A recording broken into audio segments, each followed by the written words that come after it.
Blessed are the steadfast.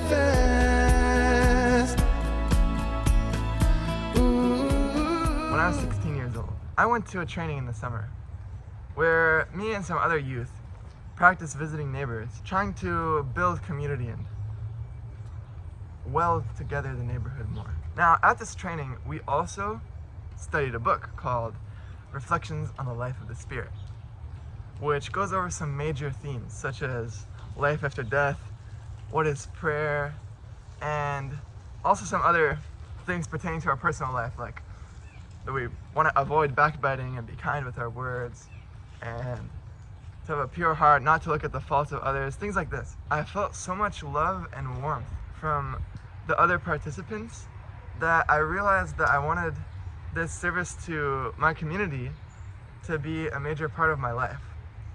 I realized I wanted to dedicate my life to serving humanity. Someone read to us a quotation from the Bahá'í writings, which says, "Blessed is he who in the prime of his youth and the heyday of his life will arise to serve the cause of the Lord, of the beginning and of the end, and adorn his heart with his love. The manifestation of such a grace is greater than the creation of the heavens and the earth. Blessed are the steadfast, and well is it with those who are firm." Think about this for a second.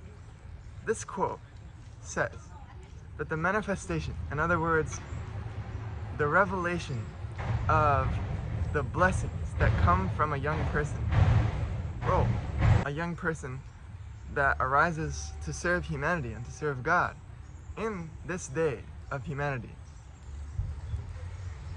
is greater than the entire physical universe and everything that is in all the spiritual worlds of God. One night, I took a walk, reflecting on this quote.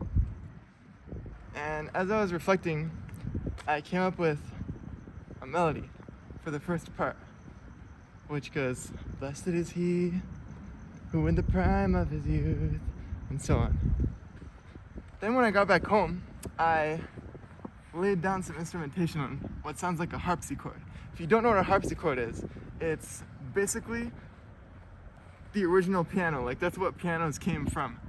And they used to use it in Baroque orchestras.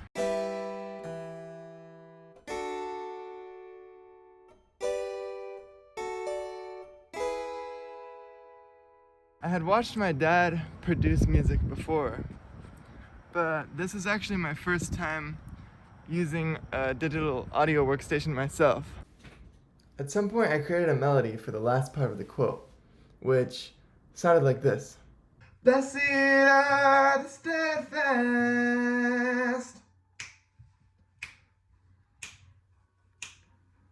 and well is it with those who are firm." One night, I started laying down random chords that came to my head.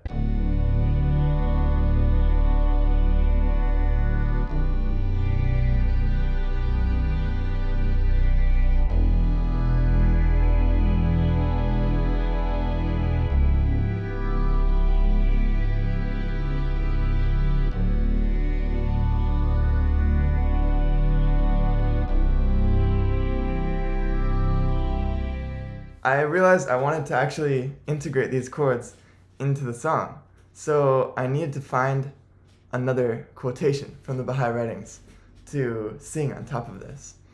And I found one that I felt went pretty well with the other quote, which is a prophecy about a new type of people that humanity needs in this darkest age in its history. "A race of men, incomparable in character, shall be raised up, which, with the feet of detachment, will tread under all who are in heaven and on earth, and will cast the sleeve of holiness over all that hath been created from water and clay." Originally, my plan was to sing this myself in a falsetto voice, which would have sounded like this.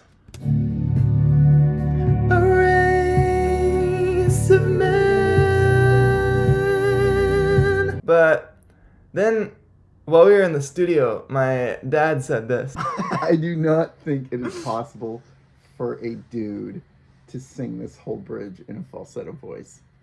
Unless maybe it was Philip Bailey from Earth, Wind and Fire, who every time he hits his falsetto, the crowd just erupts in applause.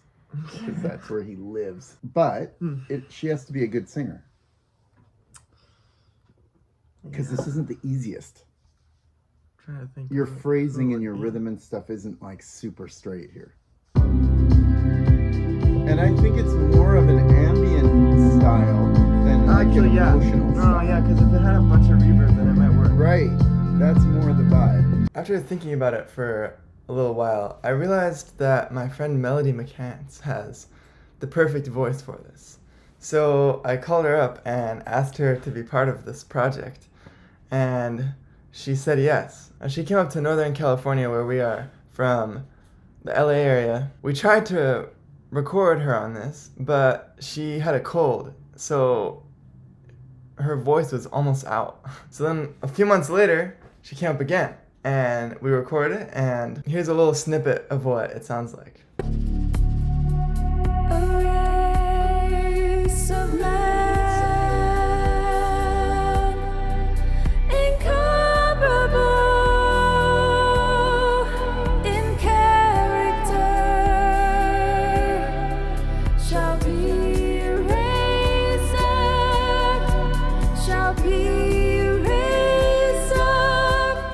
Here's some clips from later on in the production process when I started working with my dad.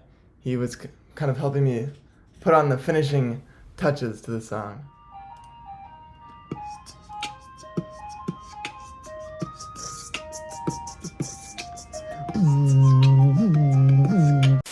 We're gonna record the main vocal, which means, Okay, you're good. the main voice that you hear, and that it's already been recorded, actually many times. I've probably recorded it like 100 times, and I didn't know. I'm actually serious. The vocal before, we found that it actually sounds a little bit ungrounded and kind of performative. His words, not mine. So we're gonna redo it. You know what's crazy? Like we don't know how much spiritual power is behind these words. Like they're so exalted and beyond our comprehension in their power. And Ooh, that gave me the chills. Blessed is he who in the prime of his youth and the heyday of his life, blessed are the steadfast. Ooh. I've been recording for about an hour and a half or 2 hours, the same vocal. This is a problem I have. I don't really know how to fix it. I feel like I take way too long on vocals. But now my dad's coming in. Who are we talking to? The audience. Oh, the audience. Hey, audience. What's up? It all got deleted. Okay. And I need some emotional support. Jeez. Let's see if I can do this in my a few gosh. takes. Blessed is he who in the prime of his youth and the heyday of his life. Are we still recording? Yeah. I look like a disembodied head. I look like I'm your little, like, what do you call it? You know, like you're a wizard and I'm your little talking head sitting on your desk. Yeah.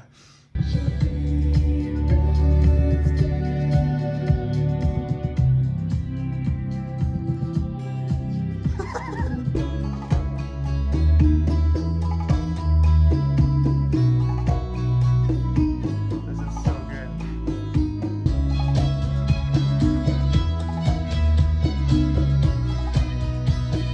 Yet another attempt to record the main vocal. The disembodied head agrees. Of the beginning and the end. And I don't heart with his love, and adorn his heart with his love.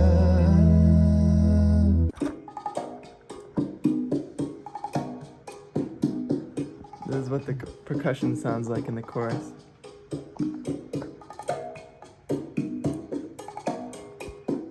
Production of the song was nearing its end, but something I felt was missing. And I didn't know what it was. It just felt like the song, it felt uninspiring to me. I was like, man, I've been working on this song for so long, and I just don't really like it. But then I had an idea. What if I mute the entire Cuban percussion section, the salsa that you just heard? What if it's all gone? So I muted it. Oh my gosh. The song did not need that Cuban percussion in there. And that was so surprising to me. Like, that's one of the first things I put in the song. And now it just doesn't need it? Okay, well, while I'm at it, let me mute the bass in the verse. Muted it. Verse is 100 times better. I showed this to my dad, and while we were listening to it, I thought, why don't I mute the whole violin section that I put on the intro of the song?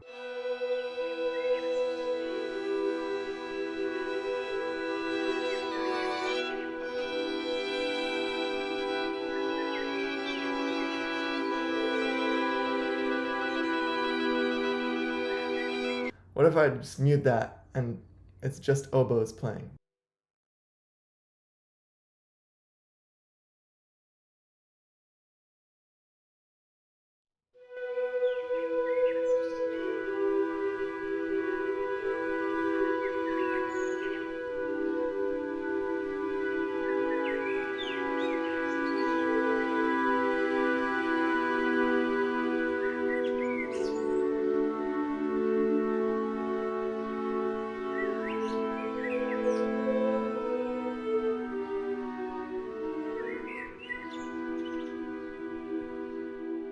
So here's the moral of the story. Don't get too attached to what you think is good work, because you never know, maybe it's the detriment of your creation. Think about that for a second.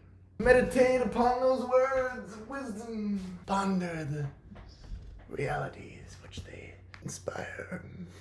Reminds me of this thing that Michael Jackson said in an interview. Artists seem to get in the way of the music. Get out of the way of the music. Don't write the music. Let the music write itself. Just didn't need this Cuban percussion that I thought was so cool. But anyways, I'm happy to say it is out now, and you can find it here, and also linked in the description.